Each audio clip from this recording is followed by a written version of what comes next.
नमस्कार, मैं भूषण आप सभी का भूषण मैथ्स पे स्वागत करता हूं।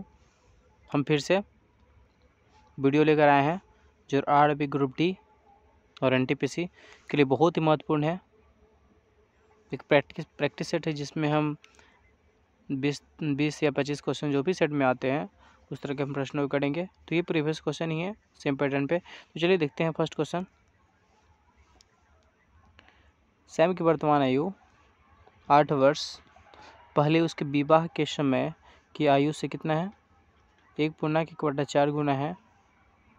उसकी पुत्री की वर्तमान आयु सैम की 5 वर्ष बाद की आयु का 1/9 है। तो सैम की बताना है पुत्री की आयु कितनी है। तो अब देखिए कि 8 वर्ष पहले का अगर हम वर्तमान आयु अगर x मानते हैं, वर्तमान आयु अगर x मानते हैं तो 8 वर्ष पहले यानी 8 - 6, ठीक है। और यही जो 8 - 6 से क्या है, विवाह के समय की आयु से यानी वर्तमान आयु 8 वर्ष पहले यानी वर्तमान आयु अगर x मानते हैं तो 8 वर्ष पहले क्या कर रहा है, 1.1/4 यानी 4 एकम 4 1 4 1 5 5/4 हो जाएगा। यही वर्तमान आयु से क्या है, ये 8 वर्ष पहले 4/5 गुना है, ठीक है। तो हम क्या करेंगे, इसे सैम का निकालेंगे और सैम का 1/4 करेंगे तो क्या निकाल जाएगा, सैम की पुत्री का निकल जाएगा। तो यहाँ देखिए इधर जाएगा क्रॉस गुना होगा तो क्या होगा, 4x होगा इधर, ये 4x, इसको गुना कीजिएगा तो हो जाएगा 5x होगा। और ये 8 पे 40 तो -40 लिखाएगा। आप देख रहे हैं कि ये 4x इधर है, ये 5x इधर आएगा तो प्लस वाला माइनस में, यानी इधर बचेगा कितना, x बचेगा और ये माइनस में उधर जाएगा तो प्लस में, यानी 40, x मतलब 40, यानी सैम का उम्र 40 आया है, 40। और कह रहा है क्या चीज़, देखिए तो यहाँ से अगर वर्तमान आयु सैम का आ गया और कह रहा है पुत्री की यानी 5 वर्ष बाद, तो 5 वर्ष अगर इसमें प्लस कीजिए तो क्या आएगा, 40 × 5 = 45 हो जाएगा, ठीक है। और यही 45 का 1/9 कह रहा है, 9 से भाग करेंगे तो 9 × 5 = 45, 5 आएगा। जो ऑप्शन नंबर कितना है, बी है, आप देख रहे हैं। चलिए जल्दी जल्दी करते हैं हम। अगला क्वेश्चन देखिएगा। अगला क्वेश्चन है, यदि √75 √363 बराबर √n, तो n का वैल्यू ज्ञात करना है। मतलब रूट के अंदर क्या रखेंगे कि दोनों का वैल्यू बराबर आएगा। तो अब देखिए यहाँ 75 है, 75 हम लिख सकते हैं कितना, 25 × 75 लिख सकते हैं ना, 25 यानी 3 × 75 लिख सकते हैं। तो आप कहिए कहाँ लिख सकते हैं। चलिए पेन का निब थोड़ा सा पतला कर लेते हैं। तो यहाँ लिख सकते हैं 3 × 25 लिख सकते हैं। और इसको क्या लिख सकते हैं हम, देखिए 363 है। तो ऐसे देखिए जब रूट में है तो ये श्योर है कि क्या होगा, स्क्वायर का हिंदी होगा 3 × 121 लिखा है, ये प्लस में है। आप कहिएगा कि बाहर अगर हम निकालना चाहे तो इस 3 बाहर इसमें देखिएगा तो 5, 25 का 5 आएगा और इसमें क्या आएगा, 11√3 आ जाएगा ये प्लस में। ये देखिएगा 5√3 और ये 11√3, ठीक। तो 5√3 11√3 कितना हो गया, 16√3, ठीक है। ये 16√3 आ गया। यही 16√3 जो है, यही देखिए यही 16√3 जो है, ये 16√3 यही किसके बराबर है, n के बराबर है। n रूट में है तो ये 16 अगर अंदर जाए तो कितना हो जाएगा, 256 यानी स्क्वायर हो जाएगा। और गुने 3 कीजिएगा 256 यानी देखिए 36 18, अंत में 8 है यानी 36, देखिए 256 तिया कितना आएगा, 768 आएगा। जो ऑप्शन नंबर कितना है, सी है। देखिए तो 25 × 75 यानी 250, तो हो जाएगा 550 है ना, 250 और 36 18 जोड़ देंगे तो 768 हो जाएगा। चलिए अगला क्वेश्चन देखते हैं। अगला क्वेश्चन देखिएगा 3 नंबर कि दो संख्याओं का अनुपात दिया हुआ है कितना 7 और 11 है और उनका क्या है, मौसा दिया हुआ है। तो लौसा ज्ञात करना है। तो कुछ नहीं, यानी मान लेंगे 2 संख्या दिया हुआ है तो इसको कुछ नहीं करते हैं। इस तरह के प्रश्न को जब अनुपात में दिया हुआ है 2 संख्या और मौसा दिया रहेगा, लौसा निकालना रहेगा तो सबको गुना कर देंगे। तो देखिएगा 7 × 11 और गुने 8 करेंगे तो 11 × 8 88 और 88 यानी देखिए तो ये हो जाएगा 11 × 7 77 और 77 में 8 से कीजिएगा तो कितना आ जाएगा। अब देखिए 8 × 7 = 56, अंत में 6 आएगा।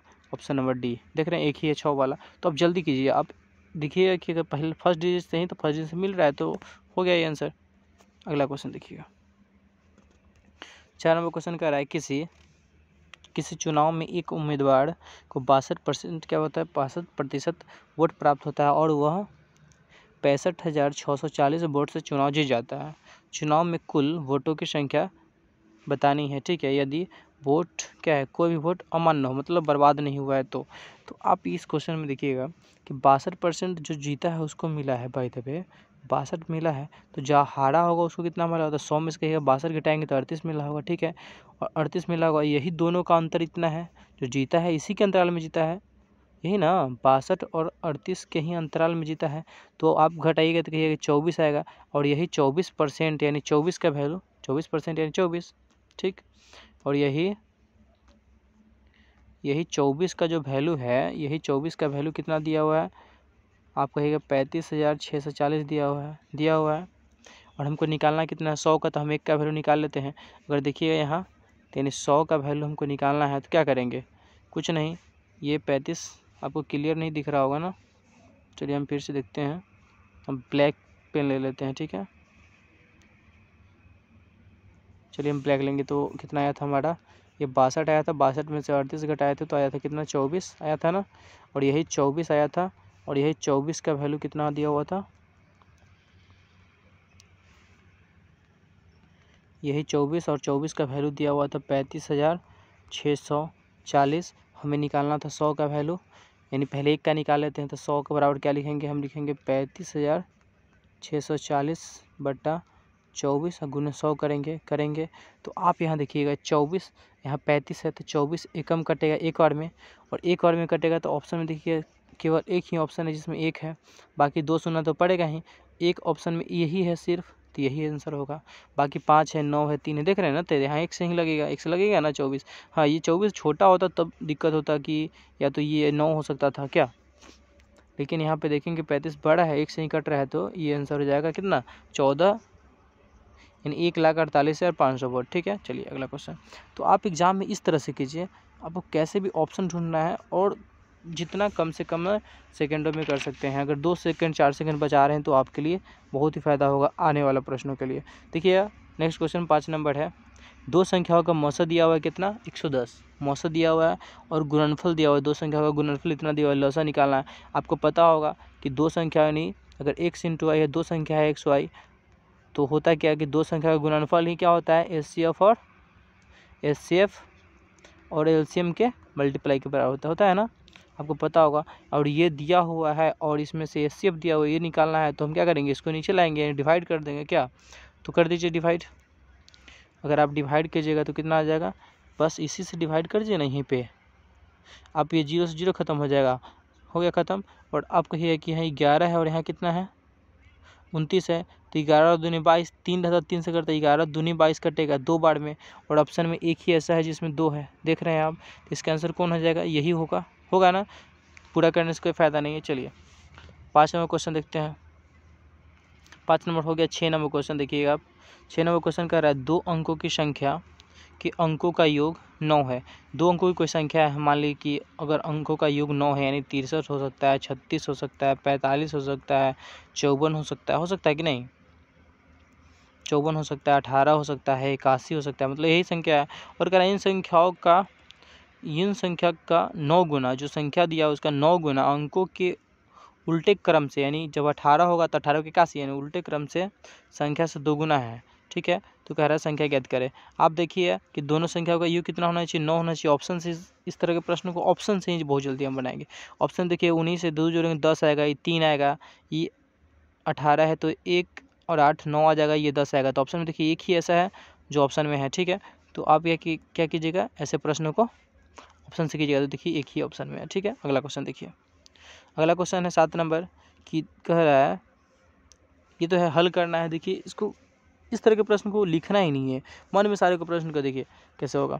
इसको देखेंगे तो 5, ये माइनस माइनस एक जगह हो जाएगा, तो माइनस माइनस क्या होगा प्लस, यानी जोड़ेंगे तो क्या होगा 5 माइनस 7 होगा, यानी -2 आएगा ना, इसमें -2 आएगा। और इसमें देखिए जब माइनस है और बाहर भी माइनस, तो माइनस माइनस प्लस हो जाएगा, और 6 और 2 8 हो जाएगा, तो ये पूरा कितना हो गया 8 आ गया। और यहाँ माइनस है तो ये हो जाएगा -8 हो जाएगा। यहाँ 5 है, 5 में से 8 जाएगा तो आप कहिए कि -3, फिर यहाँ क्या है प्लस माइनस, तो माइनस माइनस प्लस हो जाएगा, 10 और 3 13 आ जाएगा। तो इसका आंसर क्या होगा, सी हो जाएगा 13, ठीक है दोस्तों। चलिए हम देखते हैं, फिर मिलते हैं, हम छोटा छोटा वीडियो करेंगे। चलिए देखते हैं और क्वेश्चन, आप देखिए 7 तो कुछ गया। 8वां क्वेश्चन देखिएगा। 8वां क्वेश्चन कह रहा है क्या कि 7/9 14/15 7/10 का मौसा यानी महत्तम समावर्तक यानी क्या निकालना है, एचसीएफ निकालना है ना। चलिए तो एचसीएफ निकालना तो निकालते हैं। एचसीएफ को पता होगा, जब ये एचसीएफ पूछता है तो ऊपर वाला का यानी मौसा पूछेगा तो ऊपर वाला का मौसा और नीचे वाला का लसा निकालते हैं। जब x/y के फॉर्म में होगा तो क्या करेंगे, इस तरह की संख्या मान ली कि 2-3 दिया हुआ है तो इसके लिए हम क्या करते हैं, ऊपर वाला का मौसा निकालेंगे। मौसा क्या आएगा तो जो कहेगा वो ऊपर वाला काम करेंगे, बाकी जो बचेगा वो नीचे वाला जो बचेगा लसा मसा में होगा। जब मौसा पूछेगा तो मौसा लसा दोनों काम करेगा, जब लसा पूछेगा तो लसा ऊपर मौसा नीचे। देखिए ऊपर मतलब ऊपर न्यूमरेटर नीचे डिनोमिनेटर यानी अंश ऊपर नीचे हर। तो हम अंश को क्या करेंगे, मौसा करेंगे इसका। 7/14 7 है, आप कहिए कि 7 ही आएगा, मौसा आएगा कि नहीं आएगा। अब क्या है, लघुत्तम नीचे का होना चाहिए।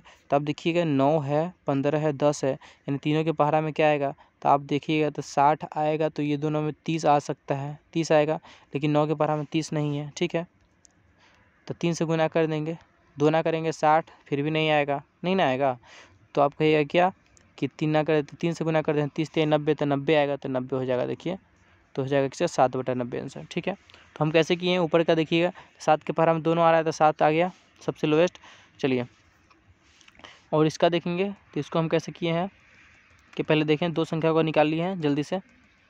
दो संख्या का मौसा निकाल लेंगे, पहले मौसा निकल गया तो लसा देखिए तीनों में, तीनों के मतलब कि तीनों से डिविजिबल होना चाहिए। तो अगर हम करेंगे इसका तो 10/15 का 30 आएगा। तो आप कहिए कि 9 है तो 30 तो है नहीं, 9 के पहाड़ा में 30 तो है नहीं। तो फिर इसको दोगुना करेंगे 60 तो 60 भी नहीं है, 3 गुना करेंगे तो 90 है, तो 90 आ जाएगा, तो 90 ये आंसर होगा।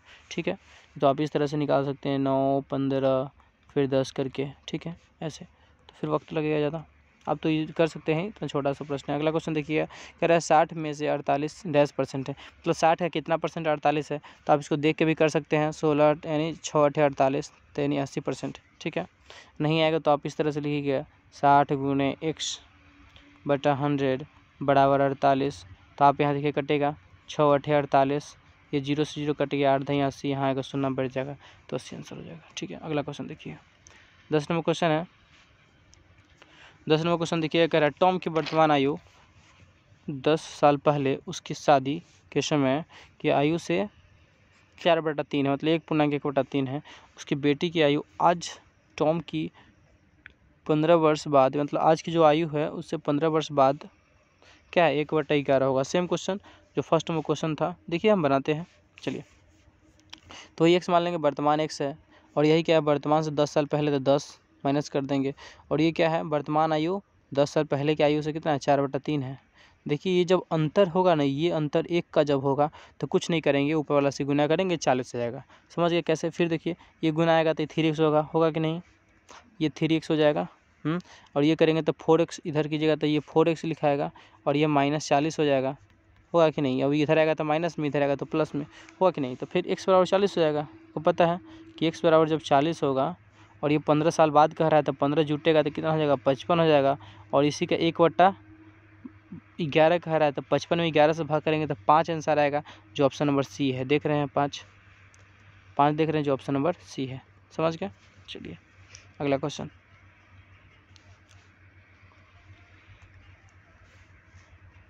देखिए 11 नंबर क्वेश्चन है। कह रहा है एक पिता और उसके पुत्र की वर्तमान आयु का योग 50 वर्ष है। कितना है 50 वर्ष है। 5 वर्ष पहले उनकी आयु का अनुपात कितना है 7 और 1 है। 7 और 1 था, तो पुत्र की वर्तमान आयु कितनी होगी अब बताइए। तो आप कहिएगा कि उनकी देखिएगा 5 वर्ष पहले उनकी वर्तमान आयु कितनी थी 7 और 1 के अनुपात में था। यानी हम कह सकते हैं कि पिता 7x था और पुत्र x था। x था, तो हम देखते हैं कि 7 वर्ष यानी 5 वर्ष पहले, तो 5 वर्ष पहले मतलब 7x था और x था। चलिए और 5 वर्ष अभी वर्तमान में लाएंगे तो 5 5 जोड़ेंगे, कहिए कि हाँ जोड़ेंगे। और यही 5 5 क्या है, ये 50 के बराबर है। मतलब यही जो योग है वो किसके बराबर है। देखिए 7x था क्या चीज़ 5 वर्ष पहले, x था 5 वर्ष पहले, 5 जोड़ दिए तो इसका बराबर आ गया, फिर ये भी बराबर आ गया, यही क्या है 50 के बराबर है। तो आप जोड़िएगा तो क्या कहिएगा यहाँ पे, ये हो जाएगा कितना 8x हो जाएगा, और ये 5 5 10 होगा, जो इधर आके घट जाएगा। तो 8x क्या है 40 के बराबर है, तो x कितने के बराबर आ जाएगा? तो आप कहिए क्या चीज़ के बराबर? 5 के बराबर आ जाएगा। ठीक है, तो आप हमको निकालना किसका है? तो पुत्र की वर्तमान आयु। तो पुत्र कितना है? पुत्र 5 वर्ष पहले x था, x मतलब x का वैल्यू 5 आया है, तो वर्तमान 5 और जुटेगा कि नहीं? तो आप कहिएगा 10 आ जाएगा। यही 10 साल क्या है इसका आंसर होगा। ठीक है, क्योंकि जो हम x माने थे वो 5 वर्ष पहले का निकाले थे, और वही 5 का वैल्यू x का वैल्यू 5 आया था, वर्तमान पूछ रहा है, तो हम क्या करेंगे? 5 जोड़ देंगे, 10 हो जाएगा। ठीक है, अगला क्वेश्चन देखिए, 12 नंबर क्वेश्चन आप देख रहे होंगे। देखिए, कह रहा है कि आकृति देख रहे हैं, इसमें कह रहा है ए बी, यानी ये ए बी है, और ए बी कह रहा है सी डी के समांतर, यानी समांतर है, और कह रहा है ए एफ ई, यानी ए एफ ई देख रहे हैं 30 डिग्री लिखा हुआ है, ए एफ ई ये वाला ये 30 डिग्री। ठीक है, और कह रहा है एफ सी डी का मान क्या? नहीं, एफ सी डी कहाँ है? तो एफ सी डी यानी एक्स जो हम लिख दिए हैं, ये इसका वैल्यू निकालना है। तो निकालिए, कैसे कीजिएगा? तो देखिए कैसे हम करेंगे इसको। देखिए, हमको इस तरह से इसको हम कर सकते हैं। कैसे? तो हम कह सकते हैं कि ये, अब बताइए कि ये समकोण त्रिभुज है, तो ये 90 डिग्री, ये 30 डिग्री कितना हो जाएगा? 120 डिग्री। आपको पता है कि बाह्य जो कोण बनता है, ये कोण अंतःकोण और दोनों अंतःकोणों के योग के बराबर होता है। तो ये कहिए कि आप 120 डिग्री होगा, और नहीं तो आप कह सकते हैं कि ये 90 है, 30 120, तो ये 60 बनेगा। जब ये 60 बनेगा तो बाहर वाला क्या बनेगा? 120 बनेगा। और ये समांतर जब है, समांतर रेखा पर पता है आपको कि ये जो कट होता है, और ये जो होता है, देख रहे हैं, ये प्रतिच्छेद जो कर रही है, ये डिग्री क्या है? समान बनता है, पता है आपको। तो जब ये 120 होगा तो ये भी क्या होगा? 120 के बराबर होगा। तो इसका आंसर यही होगा। ठीक है, यानी किसी भी समांतर रेखा को जो प्रतिच्छेदी करती है, तो जो झुकाव जो है, एंगल जो होता है, वो क्या होता है? बराबर होता है। ठीक है, चलिए, ठीक है दोस्तों, अगला क्वेश्चन देखिएगा, 13 नंबर कीजिए। 13 नंबर क्वेश्चन क्या कह रहा है कि ए की तुलना में कारीगर, देखिए कारीगरी में ए बी की तुलना में क्या है? कारीगरी में 2 गुना अच्छा है। मतलब ए जो है वो 20 की अपेक्षा क्या है? 2 गुना। मतलब बी अगर ए वो काम करता है, तो एक दिन में ये क्या करता है? 2 काम करता है। समझ गए? देखिए, यदि एक साथ वे 14 दिनों तक कार्य खत्म कर सकते हैं, मतलब दोनों अगर एक साथ करेगा तो 14 दिन में खत्म कर सकते, तो बी द्वारा अलग कार्य कितने दिनों में किया जा सकता है?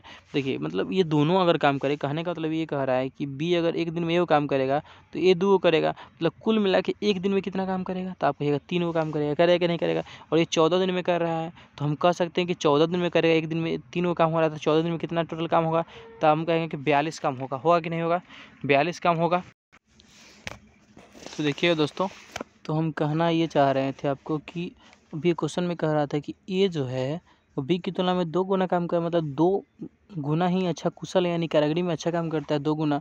यानी बी जो करता है 1 काम, एक बताए थे, ए जो है 2 काम, कुल मिला के देखेंगे तो ये दोनों मिलकर 3 काम करेगा कि नहीं करेगा? एक दिन में 3 करेगा, 14 दिन में ख़त्म करा, यानी 14 तिया 42। टोटल काम कितना है? तो आप कहिएगा 42 है। टोटल काम कितना है? 42। और आपको पता है कि ये जो ए यानी बी जो है वो एक दिन में 1 काम कर रहा है, तो टोटल काम करने में इसको कितना दिन लग गया था? 42 दिन लगेगा कि नहीं लगेगा? और ये ए क्या कहता था? ए एक दिन में 2 काम कर रहा था, 42 काम करने में कितना दिन लगेगा? तो 21 दिन लगेगा। यानी ए का हो जाएगा कार्य क्षमता, ए करेगा 21 दिन में और बी करेगा तो 42 दिन में। तो आपका आंसर क्या हो जाएगा? 42 दिन आंसर हो जाएगा। ठीक है दोस्तों, तो हम इसी तरह से फिर क्वेश्चन लेकर आएंगे अगले वीडियो में, जो भी बचा उसको। ठीक है, आप पढ़ते रहिए। ये एनटीपीसी और एनटीपीसी का जो एग्ज़ाम चल रहा है, तो बहुत इजी प्रश्न आ रहे हैं, आप कीजिए। और ग्रुप डी का आप तैयारी में लग जाइए, क्योंकि उसका भी एग्ज़ाम मार्च लास्ट से शुरू होने वाला ही होगा। ठीक है, तो पढ़ते रहिए और हर दिन एक सेट मारिए, जिसमें आप देखिए कि मैथ का प्रीवियस ही देखिए, ताकि आपको ये पता चलेगा कि कौन सा चैप्टर कमज़ोर है। ठीक है, और किसमें आप बेहतर अंक प्राप्त कर रहे हैं। ठीक है दोस्तों।